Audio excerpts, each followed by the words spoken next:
Olá, tudo bem? Qualquer hora que você estiver vendo e ouvindo, né, esse áudio, que Deus te abençoe.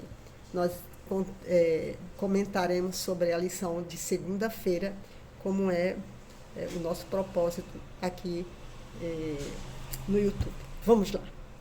Vamos primeiro orar, vamos falar com Deus, tá? Todos nós, com o Deus que você ama, com o seu Pai, o seu Criador, para que Ele possa estar entre nós. Na verdade, Ele já está entre nós. Eu estou sozinha, mas eu tenho certeza que alguém vai acessar esse conteúdo e Deus vai falar bem fundo nesse coraçãozinho que Ele ama, ok? Vamos lá. Papai querido do céu, obrigada por nos dar vida, por nos ter acordado hoje, Senhor, por ter nos chamado pelo nome, por nos conhecer, por nos trazer à existência.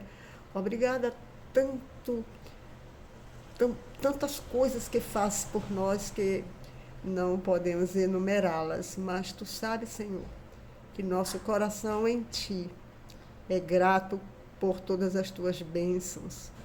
E agora, nesse momento, te suplicamos para que esteja entre nós, para que possamos entender e fazer uso das tuas palavras através da Bíblia. E aumenta a nossa cognição, aumenta, Senhor, nos dê a tua sabedoria e faz com que façamos a tua vontade através de todo o conhecimento que nos libera. Nos ilumina em nome de Jesus, nós te pedimos, já te agradecemos, Pai. Amém. Então, meus amores, tudo bem? Né? Podemos deixar de dizer que o dia lindo, né? Já estamos em um novo ano.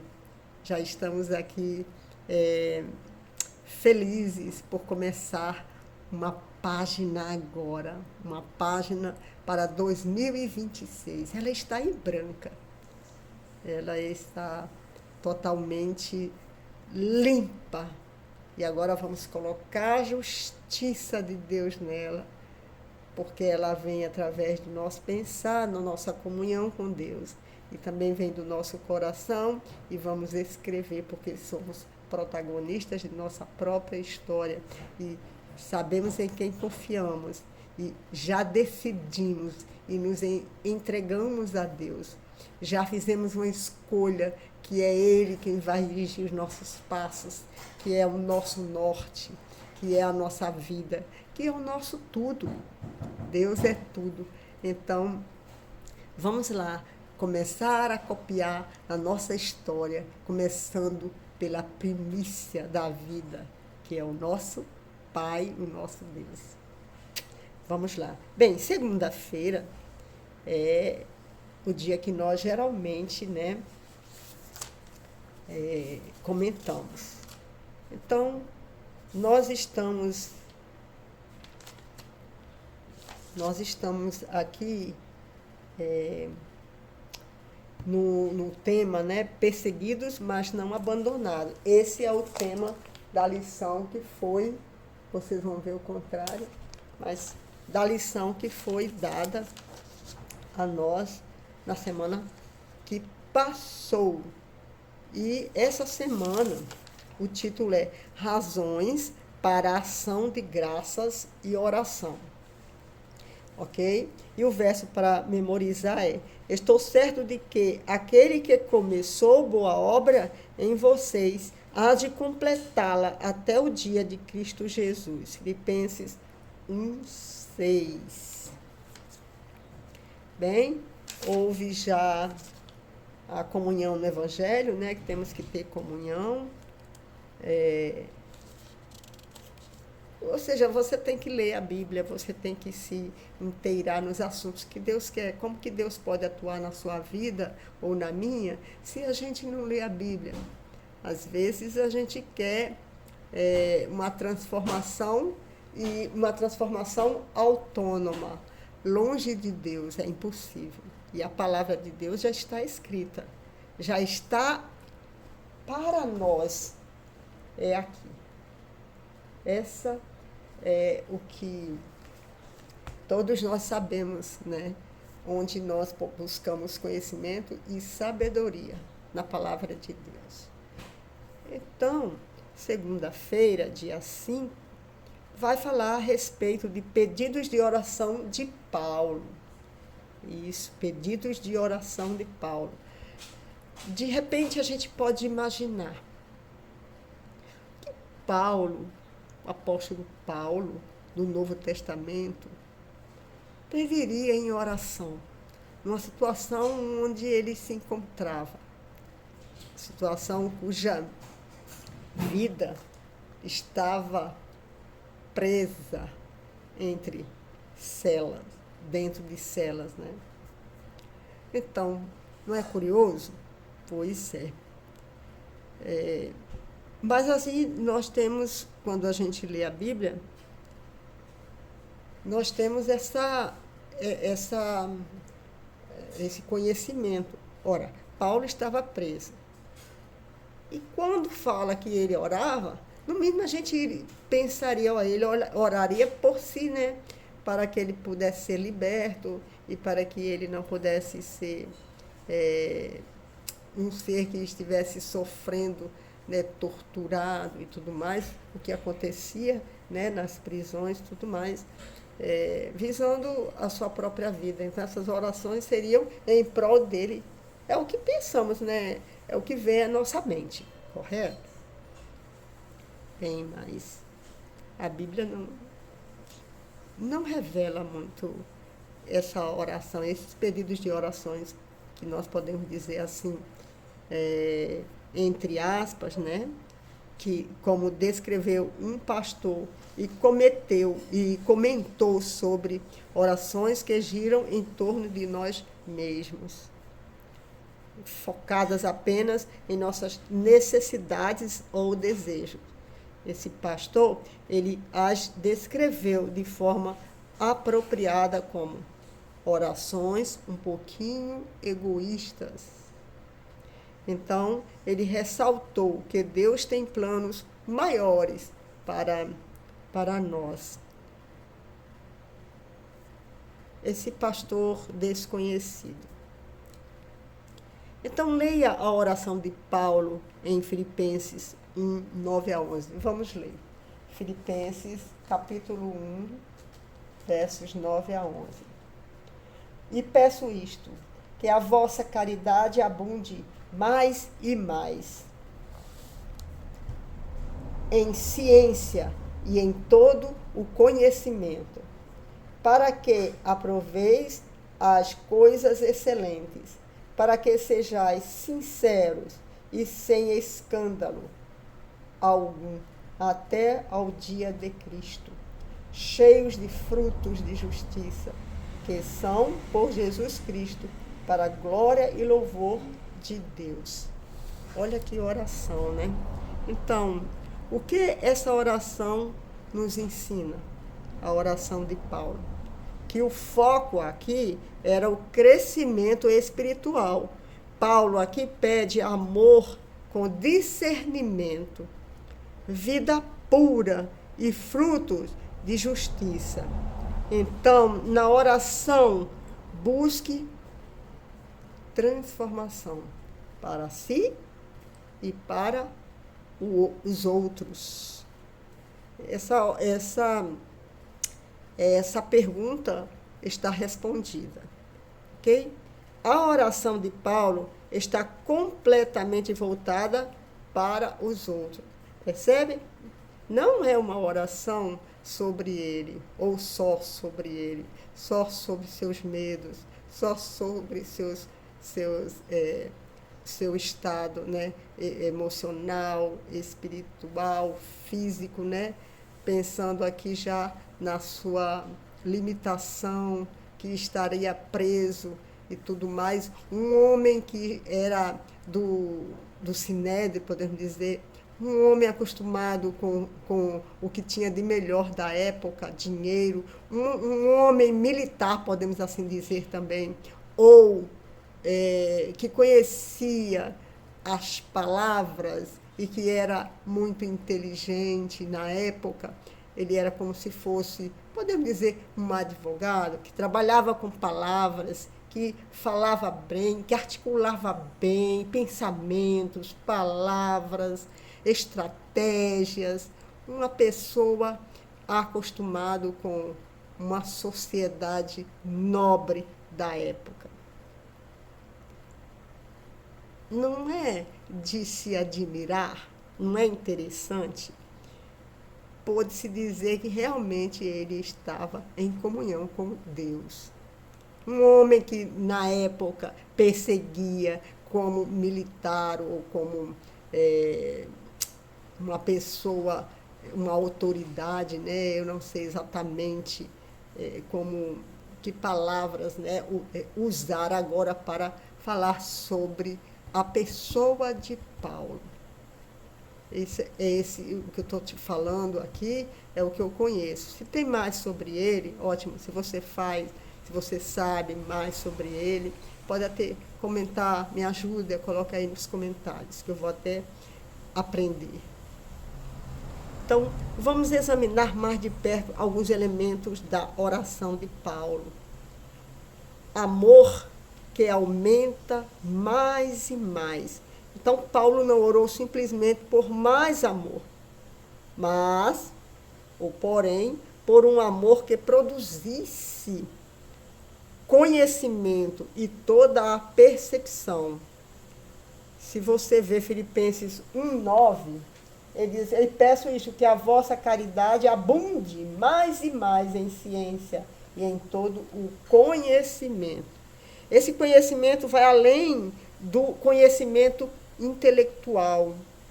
Ele envolve uma percepção espiritual, que só pode ser adquirido por meio de uma comunhão com Deus. E do estudo de quê? Da sua palavra. Nessa época, a palavra a Bíblia, né, não era o que temos hoje, Novo e Velho Testamento. O Velho e Novo Testamento, só tinha o Velho. Paulo agora estava escrevendo um novo. Será que ele sabia disso? E que só pode ser adquirido por meio da comunhão, como vimos aí. Vamos ver o que Efésios 1:17 diz. Efésios 1:17. Para que o Deus de nosso Senhor Jesus Cristo, o Pai da glória, vos dê em seu conhecimento o espírito de quê? Sabedoria e revelação. Se partirmos para Timóteo 4:13, Timóteo 4:13. 4:13.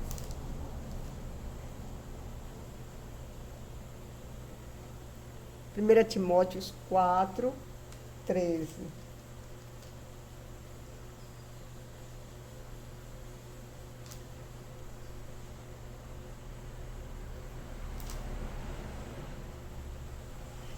Persiste em ler, exortar, ensinar, até que eu vá.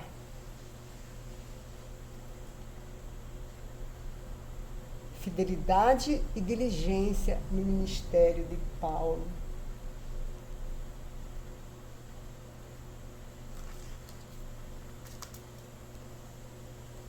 Primeira Timóteo 2:4. 1 Timóteo 2:4. O que quer que todos os homens se salvem e venham ao conhecimento da verdade. Eu li uma a mais aqui.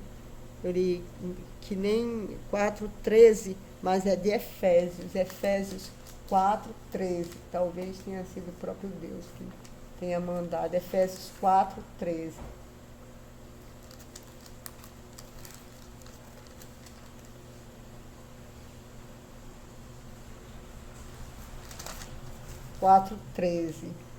Até que todos cheguemos à unidade da fé e ao conhecimento do Filho de Deus, a varão perfeito. Varão, né? varão e varoa. Varão para o sexo masculino e varoa para o feminino. Então aqui, ao conhecimento do Filho de Deus, há varão perfeito, à medida da estatura completa de Cristo. Então você percebe que ele está se envolvendo com a igreja, que ele se importa com as pessoas, que ele ora, mesmo na situação dele, ele está se preocupando com os que estão soltos, com os que estão, entre aspas, livres, entre aspas, porque ele se sentia servo do Senhor, que ele cria que ele estava trabalhando para Deus, e não importa a circunstância. E não importava a circunstância. Então, ele fala sobre discernimento, que é a capacidade de aprovar o que é melhor, em comparação com o que é espiritualmente prejudicial. É ser puro, irrepreensível. Quando a pessoa é repreensível, é uma pessoa que está continuamente errando. Mas quando uma pessoa é irrepreensível, é uma pessoa que não precisa que ninguém o alerte, né? Filipe seria, no caso, Filipenses 1:10. Filipenses 1:10. Bom, mas eu não vou ler tudo, senão não vai dar tempo. E falar de pureza, de transparência, de irrepreensível, uma transparência irrepreensível, sem qualquer mancha ou falsidade. Tudo quanto os cristãos fazem deve ser tão transparente como a luz do sol, porque Deus é assim, diz Ellen White, no discurso, o maior discurso de Cristo. Ser irrepreensível ou inculpáveis significa agir de forma a não ser um obstáculo para os outros, evitando palavras ou atitudes que dificultem a fé de alguém. Digamos, uma pessoa que chega à igreja, que foi batizada recentemente, e que você vê nela hábitos que ela traz do mundo. Eu não estou falando que essa pessoa deve ser imediatamente colocada em uma posição de que ela tenha que dar exemplos onde ela ainda não está habilitada a isso, porque ela traz nas suas cargas emocionais muitas coisas, muitos hábitos que a Bíblia não aprova, que Deus não aprova, mas não é para que nós estejamos, vamos dizer, criticando-a, fazendo dela indigna perante Deus. Não é esse o fato. O fato é de que ela ainda deve amadurecer em palavras, em amor. Ela tem que estar mais experiente para ela tomar um cargo de liderança em que isso possa custar a vida de outros, né? E possa atrapalhar e possa trazer obstáculos para outros virem. Então, essa pessoa tem que ser tratada como bebê, como cuidado, né? Bem diz a igreja isso, né? Para termos cuidados com ela, cuidado com as palavras, para termos uma forma de falar. É claro que nós somos imperfeitos e a gente vai errar em algum momento. Tudo bem, todo mundo erra, mas eu estou falando assim no fato da gente ser transformado pelo Espírito Santo e transformar outro pelo mesmo Espírito.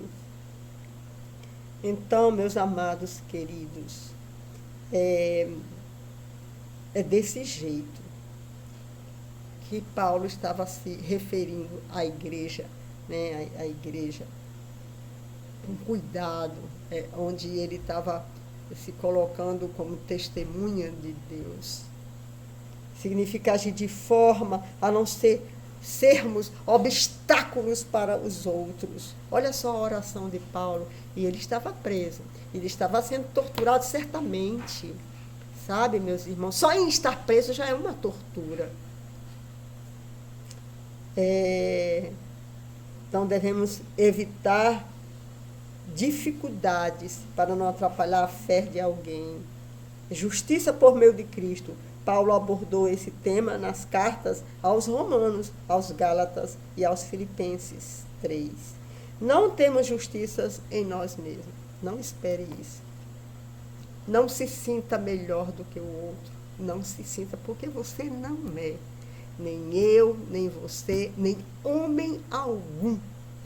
Você pode ter formação, você pode ter PhD, você pode ter conhecimento, mas mais conhecimento do que você tem e do que eu tenho, tem o inimigo de Deus e não vai ser salvo. Conhecimento em si mesmo não traz salvação. Ajuda, mas não traz salvação. E às vezes até traz a perdição, porque quanto mais você conhece, mais se torna responsável. Correto? Então, lembre disso, não temos justiça em nós mesmos. Ela só vem através de Cristo Jesus, que é o caminho, a verdade e a vida. Então, sempre que você olhar para alguém e que você tiver um conceito prévio sobre ela, pense nessas palavras de Paulo. Se está chegando pessoas, certo, na igreja, amém, glória, glória, glória, glória a Deus. Foi Deus quem as colocou no seu aprisco, porque ele diz que muitos ainda não estão no seu aprisco. Ele está trazendo, nunca atrapalhe. Mesmo que você tenha conhecimento ou conceitos prévios, conceitos antes de conhecer a pessoa, você já pensa, essa aí é papá. Não. É fato que ela não deve tomar uma posição de liderança, porque ela ainda não tem uma experiência madura. É fato. Agora, que ela não serve para esse e para aquela função, mas que ela tem que ser com cuidado, que ela tem que ser tratada com amor, que ela tem que ser ensinada. Não passe, é como uma criança, ela é um bebê. Não podemos passar a mão sobre sua cabeça e dizer que o errado está certo. Isso não pode. Isso não pode, não podemos caminhar nos extremos. Temos que ter equilíbrio. Temos que ser transparentes, como disse a lição. Temos que ter calma, temos que ter amor, porque o amor traz tudo isso. O amor de Deus. Mas não podemos também conceituar de forma implacável, se sentindo melhor do que ela, porque não é. Nós não somos melhores que ninguém. E se nós estamos num cargo na igreja e que nós nos colocamos lá e que colocamos uma cola na nossa, eu não sei onde, na nossa cabeça, digamos assim, uma cola desse cargo, eu não saio. Meus irmãos, você tem que fazer discípulos.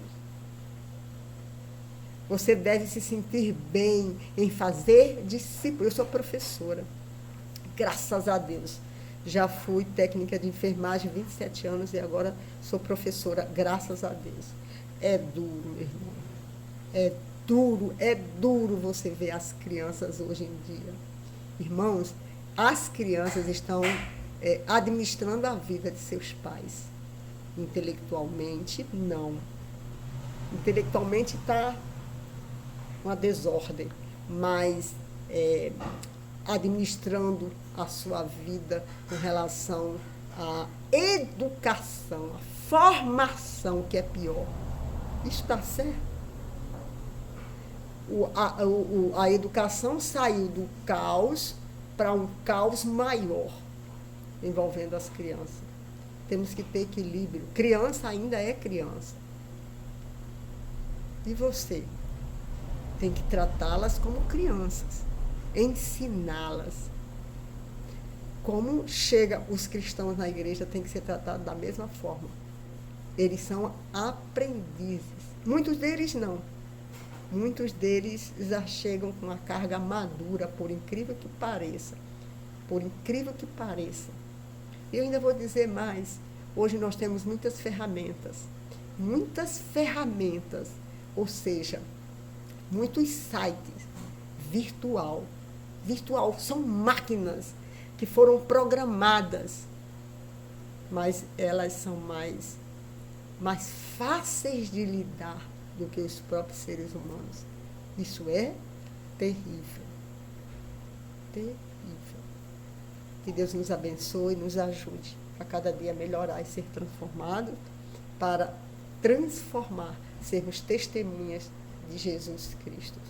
Que se erramos, claro que vamos errar, mas Jesus está sempre no mesmo lugar para nos perdoar quando confessamos, quando percebemos. Se não percebemos, peça que sempre Deus vai nos ajudar, porque Ele diz: vinde a mim todos que estáis cansados e oprimidos. Nesse mundo terão aflições, mas Deus está conosco, certo? Amo você, viu? Amo você, amo você, amo você. Que Deus abençoe. 2026 venha trazendo Cristo em nosso caminho, no nosso barco. Amém.